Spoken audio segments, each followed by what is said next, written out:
Jadi kalau return unit link memang kemarin itu kurang menguntungkan, ya karena memang kinerja saham kita juga kurang menguntungkan, Pak. Untuk 10 tahun terakhir itu, indeks LQ45, saya hitung pertumbuhannya CAGR itu cuma 3,2% setahun. 10 tahun. 10 tahun terakhir. 10 tahun Cuma terakhir 3% ya? 3% per tahunnya. Ya, 3,2% per tahunnya.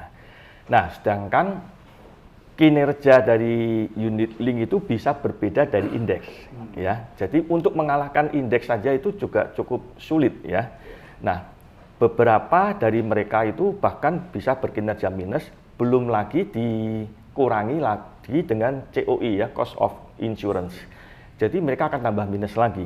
Nah, itu yang mungkin tidak tersampaikan saat mereka membeli reksadana bahwa produk ini mengandung risiko.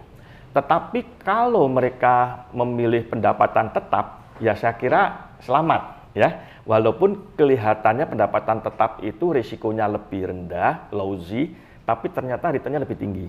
Nah, Infovesta itu membuat indeks, Pak, indeks unit link sekarang.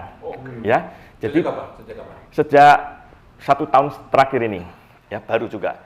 Kenapa baru? Karena unit link ini memang agak susah tadinya, ya, karena ada yang harganya tunggal, ada yang bid over 2, ada yang setiap hari keluarkan, ada yang Senin, Rabu, Jumat, seperti itu. Akhirnya kita bikin. Nah, ternyata untuk unit link ini yang unit link saham itu returnnya cuma 2,4% setahun terakhir, ya. Untuk yang balance sekitar 2,7, sedangkan yang pendapatan tetap malah 4,4. Jadi sebetulnya kalau tahapannya adalah sesuai dengan teori, selayaknya orang mulai dari pendapatan tetap atau pasar uang dulu supaya nggak kaget.